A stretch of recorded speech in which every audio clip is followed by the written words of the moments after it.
Hello everyone, now that we've finally reached Core Town at level 4, there seem to be a lot of new side quests, and I was already kinda overwhelmed with the side quests we had, so today we're gonna complete as many as we can. Now this video is gonna be a little different than usual, as this was multiple hours of recording, and trust me, it would have been a complete mess if this was a regular video. So what I did instead is I cut them all together. So you'll see huge time jumps even within the same quest, because I did them kind of weirdly out of order, which is why it would have been a mess otherwise. And I'll just explain to you what happened in every quest and what we did. So let's get the easiest one out of the way, the favorite food quest. Now these don't really add anything to the story. The girls generally just want random foods and you have to make 3 of them. These are probably more so meant for you to get a better reputation with them. Then the heartwarming quests. We got one for Lilith, who was just staring at an object in her hand that turns out to be a gift from someone who passed away a few years ago. She doesn't really go into details and just teases us by asking if we are jealous that she has such a connection with someone else, and leaves it at that. Then Mona was talking about how she thinks we are strange in many ways. Especially since she can just trash talk us and we'll take it, or say something weird back. When we first met up with Cartier, she told us how strong she was, and that she could live on her own. Her being a kid and all, we didn't really want to leave her alone, but by now she's proven herself. However, we do still tell her that we still wouldn't let her out of our sight, just in case. In shock, she expresses that it doesn't really matter, as she didn't want us to leave in the first place, as we've become such close friends.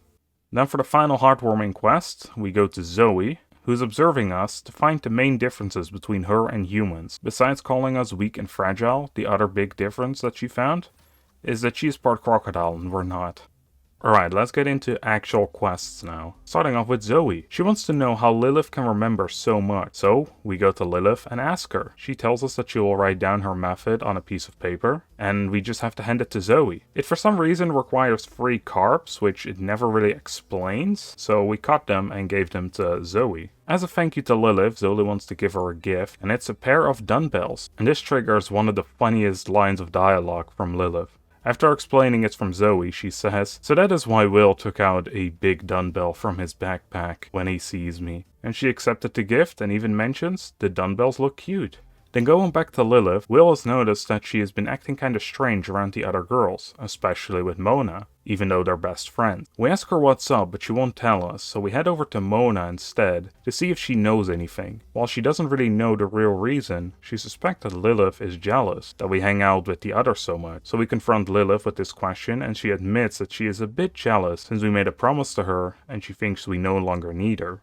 We calm her down and explain that the only reason why we hang out with the rest is because we want to be friends with them, and we didn't break our promise to help Lilith, which seems to put her in a way better mood. In the meantime, Cartier seems to be worried, as she's noticed that Zoe and Mona are fighting over something and wants us to stop him. Upon talking to Mona, we found out it's because Zoe broke a new armor set she was working on. And talking to Zoe, she tells us that it was an accident, and she wants to help fix it, but she's pretty bad at crafting, so she asks us to make a new set of black carp bone armor. Upon making this, it takes just the chest piece to complete the quest, which is kinda broken at this point, as Mona doesn't really react to getting it back, and Zoe's dialogue does not show up, except for the final text box, which says she will be more careful next time. Then Mona had 2 quests. One is rebellious. So Mona's gotten some problems with the rat gang. They're forming a rebellion against her and we need to go out and beat them up. This is as simple as it sounds. It's just going back to level 1, beating up a couple of the rats. You do need specific ones though, but they're like the medium-sized rats, and that will complete the quest. The other one, Maiden, sees Mona and Zoe arguing once again about a training regiment that Zoe proposed to Cartier, as Mona thinks it's way too tough for her. So we go to Cartier herself and ask what she thinks. She's glad that they're worrying about her, but she does want to become stronger, so she is willing to try this training regimen. She also promises us that if it gets too tough, she will tell Zoe it's too much for her. So we tell both Mona and Zoe about this. Mona is going along with it for now, as long as Zoe doesn't push her too hard. And Zoe tells us that she never meant for this training to break Cartier and will tone it down a little.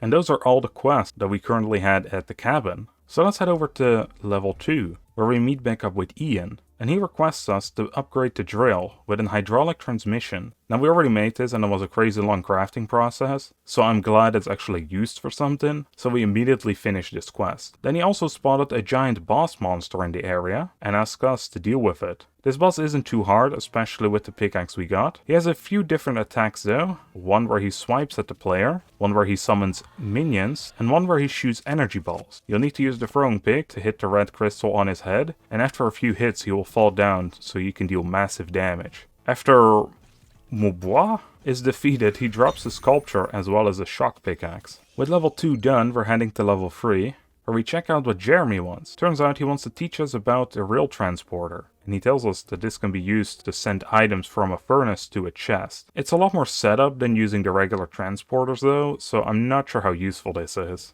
On the same level, we also meet up with Frank, who does teach us something important. We can transport items between the different levels. While this sounds super useful, I couldn't actually get this to work, and it doesn't want to seem to send the items over to level 2. It's probably because I messed around with the locations and placements of a lot of these items, because I just kind of snagged them. But yeah, I couldn't get this one to work for some reason. With all that done, the big chunk of quests is just awaiting us in Coretown. So upon arriving in Coretown, we meet up with a hobo called Oliver. He wants a random assortment of items, so the quest starts off by giving him a blue carpet to keep him warm during the night. Later he quests some other items that for some reason don't need to be in our inventory, which is probably a glitch, but he needed some bark and cores. After this he wants 2 different fish dishes, and when completing those quests we get 2 recipe cards, which are needed for another quest. So we meet up with Cora next, and she wants to cook something different for her husband, and asks us for a few new recipes. This is where these cards come into play,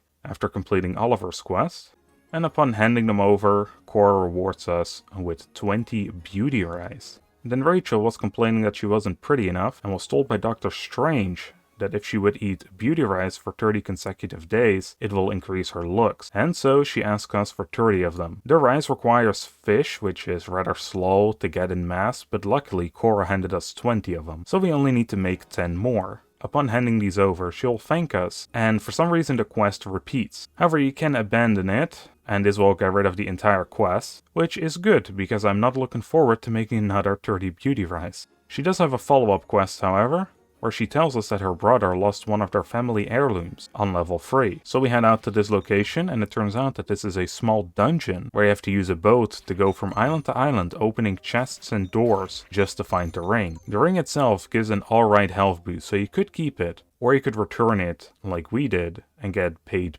big.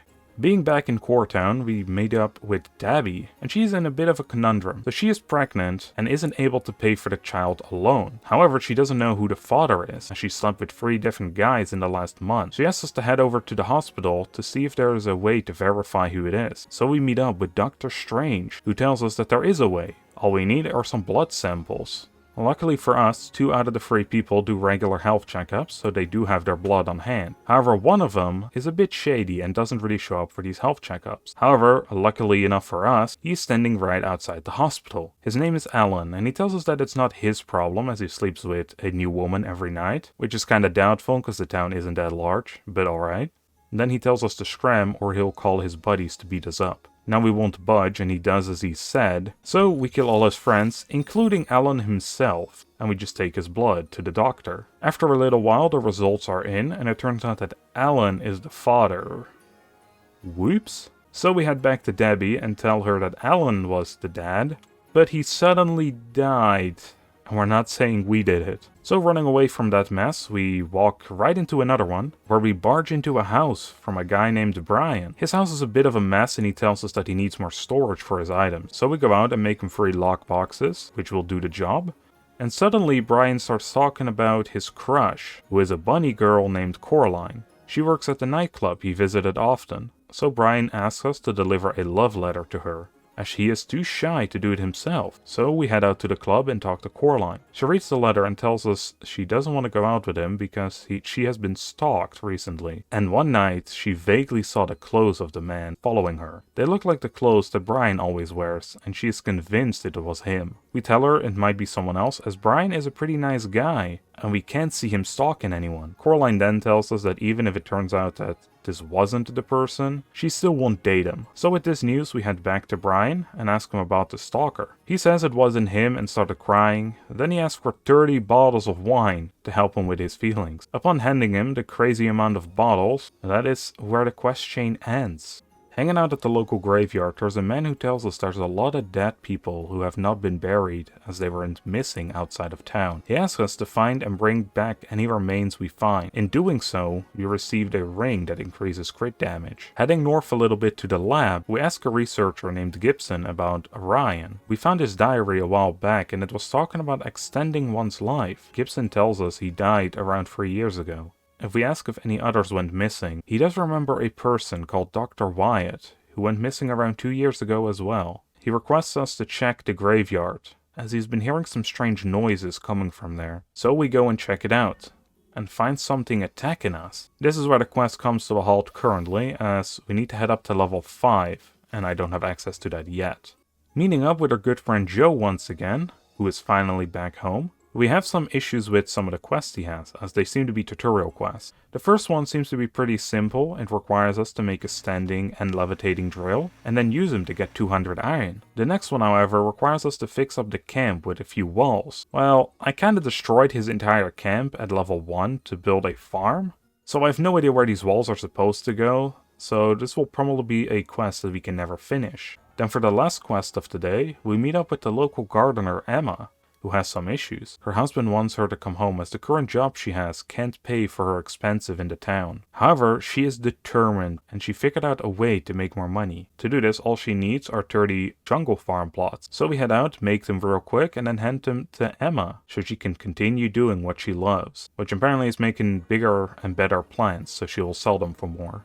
And these were all the side quests that I can currently do. A few of them are still bugged, and some can probably be completed if we know the right locations to place things down, or we have to go to level 5. All in all, I am quite happy with the progress today. These were quite a lot of quests, and I think in the next episode, we'll continue the main one by talking to Simon. Hope you all enjoyed, and I'll see you all in the next one. Bye everyone.